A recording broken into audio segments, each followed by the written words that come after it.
Ibaba natin yung ating pang mid-high dito. Ayan, low ang naiwan. Ayan ano, bukod yung ating low frequency. Ito yung ating pang mid-high.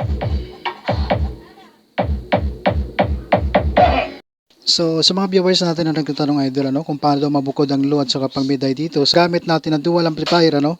So, dito idol, mas okay idol kapag mayroon tayong crossover dito. So, ginagamit ko na crossover dito ay 234XL. So, kahit anong brand yan idol, basta 234XL, halos pareho lang din yan, ano. Brand lang din ang magkaiba niyan. So, dito idol, kahit wala tayong mixer na gagamitin dito, kung ano man ang magiging source natin dito, halimbawa cellphone or Bluetooth receiver man, mabubukod natin yan gawa nitong ating crossover. So dito idol, ipapakita natin dito ngayon, wala tayong gagamitin dito na mixer, kundi Bluetooth receiver ang gagamitin natin dito. O halimbawa, wala kayong mixer, pero mayroon kayong crossover, tapos dalawang amplifier, pwede natin yan mabukod kahit Bluetooth receiver yung source natin dito, or cellphone, dito sa gamit sa ating dalawang amplifier. So madalas natin dito na connection idol sa dual amplifier na to, ginagamit natin, or naka two-way stereo tayo dito. Ang ginagamit ko dito, low at saka high ano. So ngayon idol, kukuha tayo ng mid-high natin dito sa ating pang mid, o yung gagamitin natin ngayon, low at saka mid. Hindi natin gagamitin itong ating high. So kailangan naka 3-way stereo yung ating magiging crossover dito. So itong ating crossover idol, ito tayo sa likod, ano. So gagamitin natin dito na connection idol, ito yung output nito. Itong low sa channel 1, channel 2 at saka mid ng channel 1 at saka channel 2 magsasama sa tigisa nating amplifier. So naka 3-way stereo dapat tayo dito para magkaroon ng output itong ating mid dito, ano. So ito ang gagamitin natin. So madalas natin kasing connection dito, low at saka high. Low at saka high kabilang channel. So ngayon, gagamitin naman natin dito low at saka mid. Low at saka mid sa kabilang channel. So gagamit lang tayo ng connector na ganito idol. Ito lang siya, no. Dual XLR female to dual male RCA. So output tayo dito sa ating low output, channel 1 at saka channel 2. So gagamitin natin na pang low, ito halimbawa yung nasa baba na to, na amplifier natin. So audio input lang dito, ayan. Tapos itong isa nating connector ulit, ganun din siya, dual XLR female to dual male RCA. Output lang ito sa ating mid. Ayan, mid output. Pupunta naman ito ngayon sa ating pangalawang amplifier o nandito sa taas. So itong gagamitin nating pang mid-high, ano? Pang mid-high. So ang mid-high natin, dito tayo kukuha dito sa ating mid output. Ito.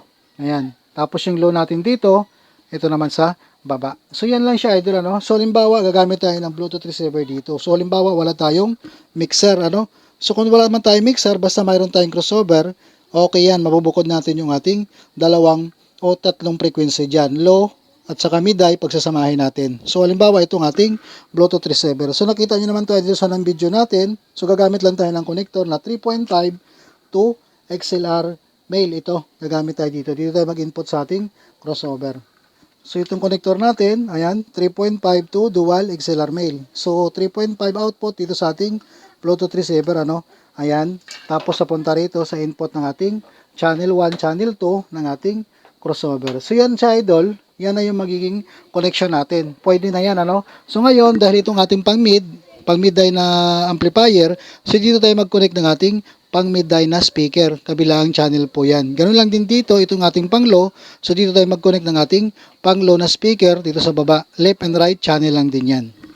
So dito idol, Bluetooth receiver ang ginagamit nating source dito, ano. Cellphone ang ginamit natin dito, through Bluetooth dito sa ating Bluetooth receiver. So kahit wala tayong mixer dito, basta may crossover, mabubukod natin yung ating magiging setup dito. So dito sa ating crossover idol, itong gain natin, maglagay lang tayo dito, nasa half, ano. Ayan, gitna lang siya. Tapos yung ating low frequency, ilagay natin sa 140. Ayan. Tapos itong ating mid-high idol, mid-high na frequency dito, pwede ito sa 3.5, ito, or 6.8, or pwede natin isagad dyan pababa. Ito yung ating pang mid. Ito.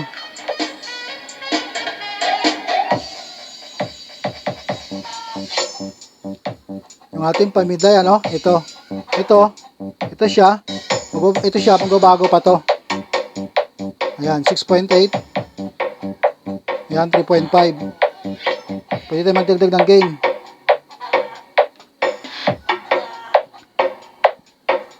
So mag-volume tayo dito sa ating low, pang low.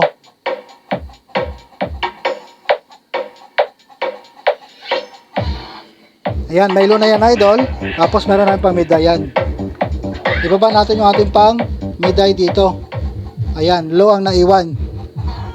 Ayan ano, bukod yung ating low frequency. Ito yung ating pamiday.